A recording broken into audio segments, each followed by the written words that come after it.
I want to just briefly explain my lifting strategy. It's changed a little bit. I hope it's become a little bit safer. I hope it alleviates some of the concern out there in my audience. I've had quite a few comments from very worried people.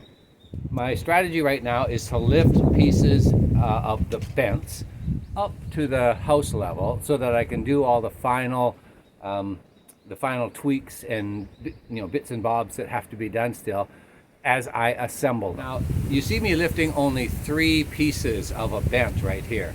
And if you'll recall, a bent has 7 pieces of lumber. And if the crane succeeds as I expect it to, lifting these 3, then once I assemble the bent, I will assemble it in smaller pieces. So when I stand up the bent, it will also only be these 3 pieces. So this is the test case for the crane to get it up to the assembly level. And if it works flawlessly, then I know I can use the crane to stand up the bents once they're assembled. Okay?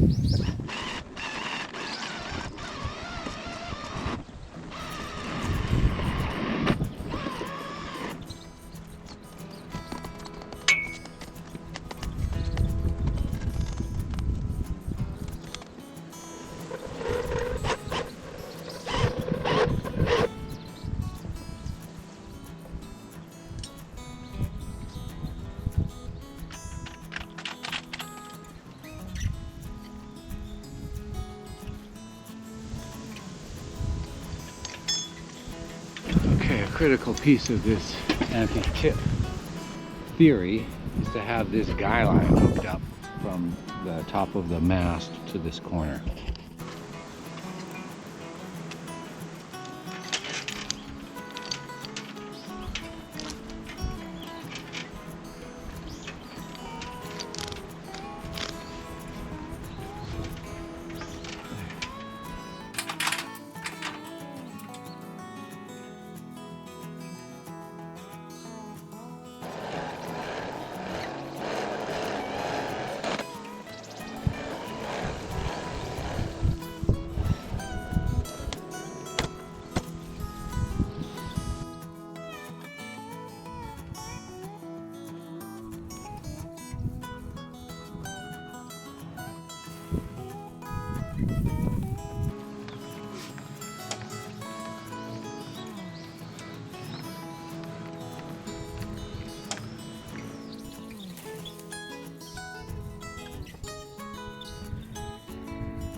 Well, I need a quick break after that lift.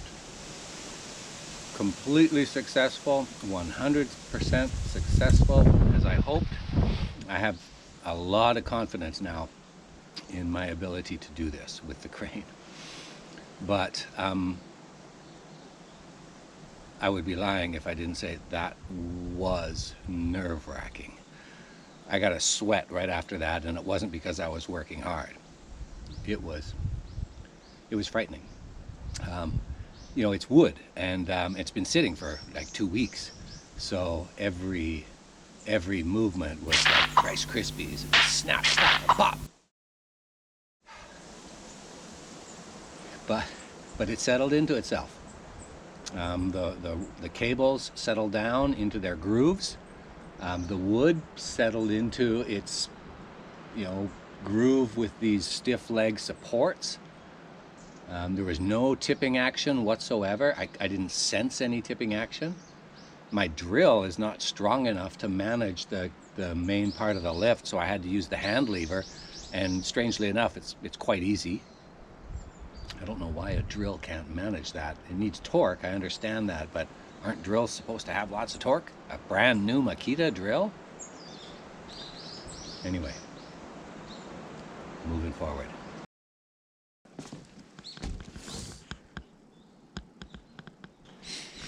Okay, I've already started on the first post. The goal here now is to put in all the final tenons.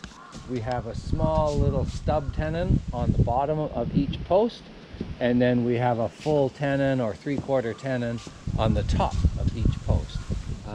I'm going to get started on the second stub tenon and then do these couple of top tenons, and then we should be ready for sanding and sealing, I think. Let's not get ahead of ourselves yet.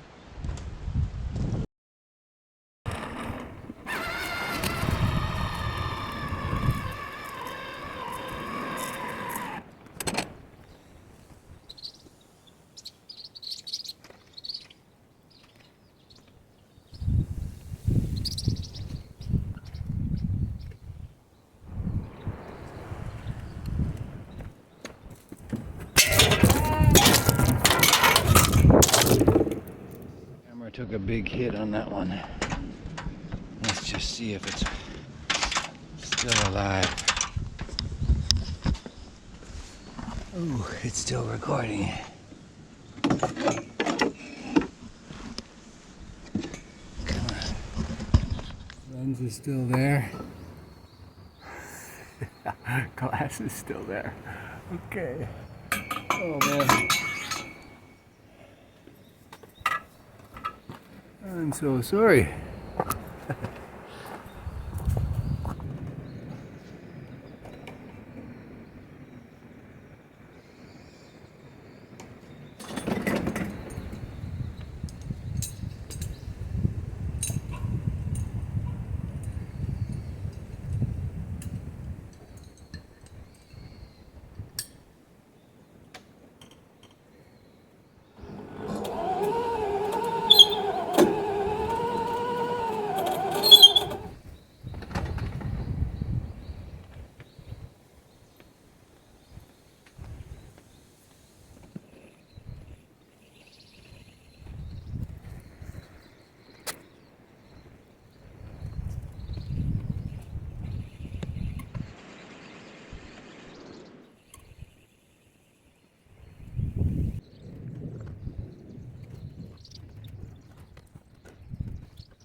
So the monkeys were here again this morning when I got here. There was a band of them romping across the mountaintops, and they left a couple of presents for me here on the foundation, so they were obviously up here hooting and hollering, I guess.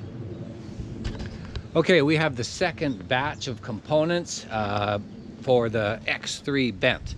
Okay, this is the first one to assemble because this is the last one to stand.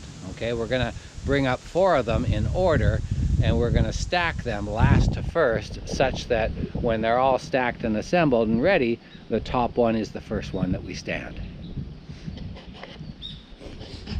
And I think I should address also, there's a lot of concerned people out there, concern regarding the crane. I get it. I'm concerned every time I think about it and use it as well. So I get the concern, but the constant suggestions for hiring a crane company. Folks, I'm not a masochist. I like doing things myself, but when possible and where necessary, I get the pros in here. And there is no crane company that can get up here. There's no crane company that will drive the first little, 15-foot incline up into my first parking area. No truck will do it. And then there's no truck that will fit on the second little incline. There's no room for the outriggers to extend and stabilize the crane. And there's no way to do it from the road itself, because we're 140 feet up just at ground level, and we have to be another 15. We have to be 160 feet, the top of the crane, from road level. And there's just too many trees. There's too much. We're too far away from the road. Folks, listen, I've been thinking about this for four and a half years now. And if there were a way to use a crane or an established process, believe me, I would have done it. Okay? This is the only solution. Thank you. I'll step off my soapbox now.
So I haven't decided if we're going to chamfer the edge or not. It makes it look softer. It might be more visually pleasing, but I haven't planned it yet.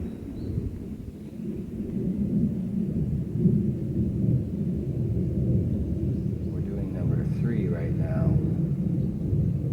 And number 2 is next. It's too bad. It's just run. Number 2, number 3. You can see. Yeah, oh yeah, you're right. Yeah. You're right. I just practice number 1 and 4 in the beginning, and then at the end, the number 2, number 3, especially 3, I'll be good. It'll be very visible. Yeah, the number 3 is a living. That's this one. Yeah. So. Yeah. Yeah. Doing it first is they're going to see all of our mistakes. Yeah. We're going to see all of our mistakes. Oh well. It's going to be beautiful.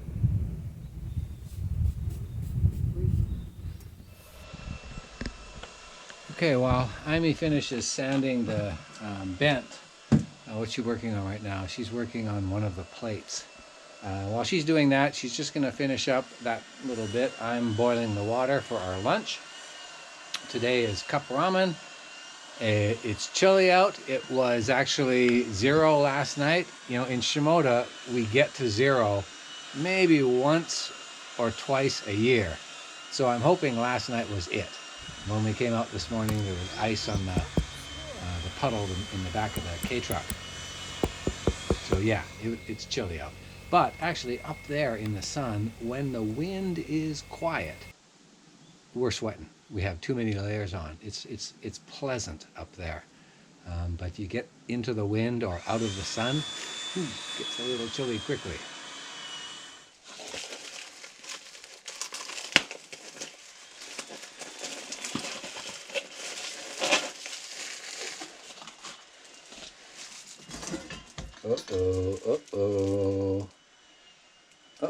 We bought our soup at the hardware store when we were getting a jumpsuit for Amy and some new gloves. That means we didn't automatically get chopsticks put in the bag. I have one set of new chopsticks here that I've been saving. I don't know if I have another. We may have to share our chopsticks.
Many beach.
anyway, the wood is looking really nice.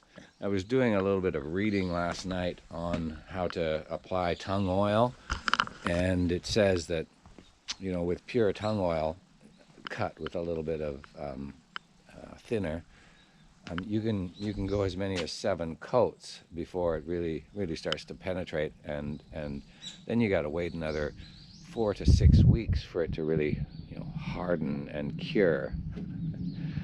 Yeah, I won't be doing either of those things. So the last 2 days, Amy and I were up here taking care of bent number 3, and we have just 2 pieces left. Amy's not with me today. I'm working alone.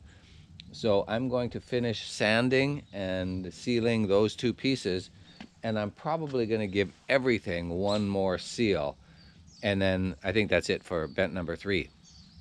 Now, I think I had said that I'm going to stack. Bent number 3 is the last one to go up, so it's the first one to assemble and stack here on the deck. But we've changed our mind because bent number 2 is actually going to sit right here, right in the middle of the work and assembly area, whereas bent number 3 is outside of the assembly area.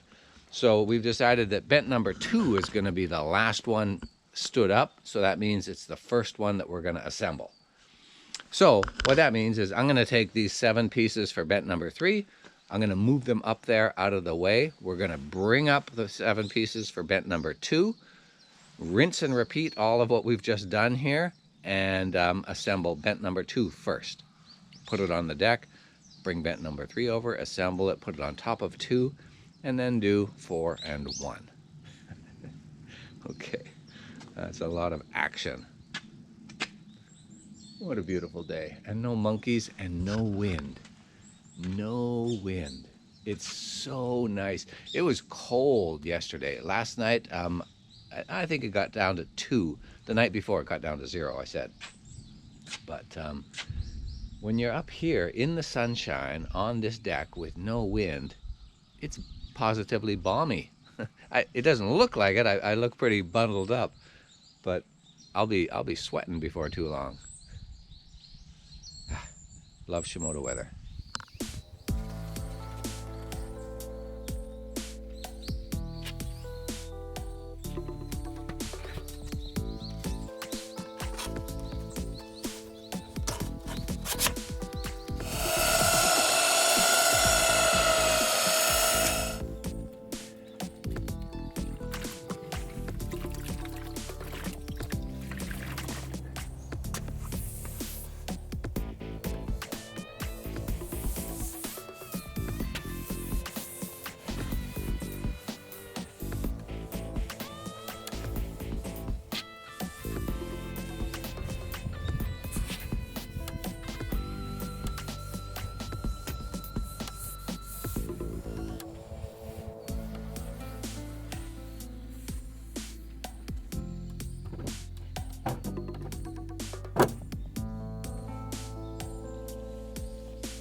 That didn't take long at all. It's just past 11 and I'm done with bent 3.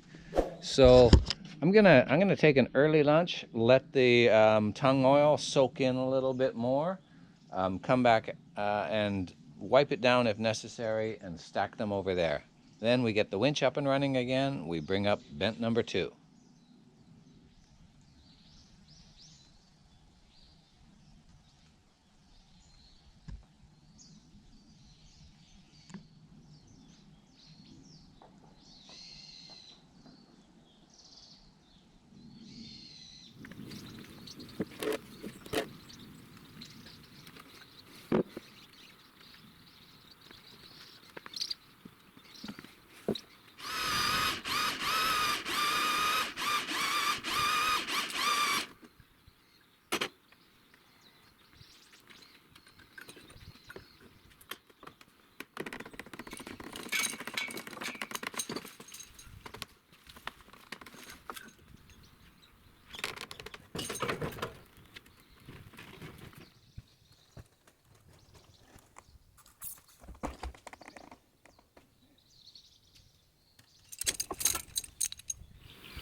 Holy shit. Holy shit.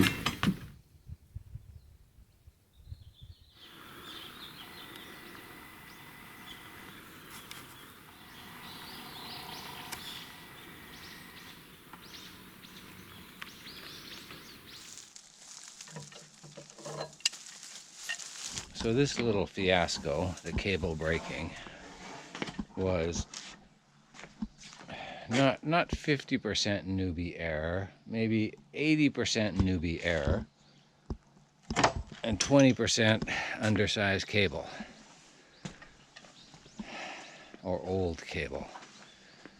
I don't know if it's undersized or old, but the cable broke. And the reason it broke is because when I lifted the boom, I didn't check to see that the cable was in the pulley properly, and it wasn't.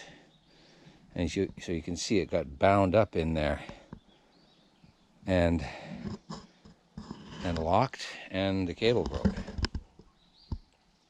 So the newbie error is me not knowing to look at every single pulley and cable touch point to make sure things are set properly.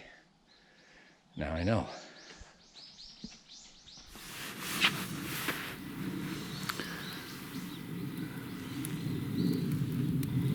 This old wire cable is so brittle.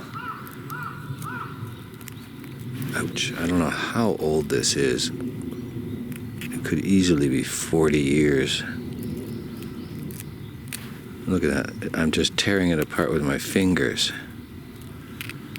So I don't know that it was overstressed. This winch is rated for 6 mil and 7 mil. And this is 6 mil. But I think it's just because this thing is so freaking old and brittle. Rusted out. Look at that, it's just falling apart in my hands. I think if I just get a new 6 mil or possibly 7 mil, if I can find it, cable, that should do it. Look at that. Look at that, just falling apart. I've been to the local supply house, and they do not have any 6 mil or 7 mil wire cable. So I've got to order some. And I'm thinking I want to replace the boom cable as well. It's from the same batch of found old cables. The same batch as this fellow. So I need to get 2 rolls. It'll probably be like 2 or 3 days before it's in. Today's Saturday. Won't be able to order till Monday. Might be Wednesday by the time it gets in. But anyway, we're moving forward. 1 step back, 2 steps forward. Something like that. Okay, everybody. The adventure continues.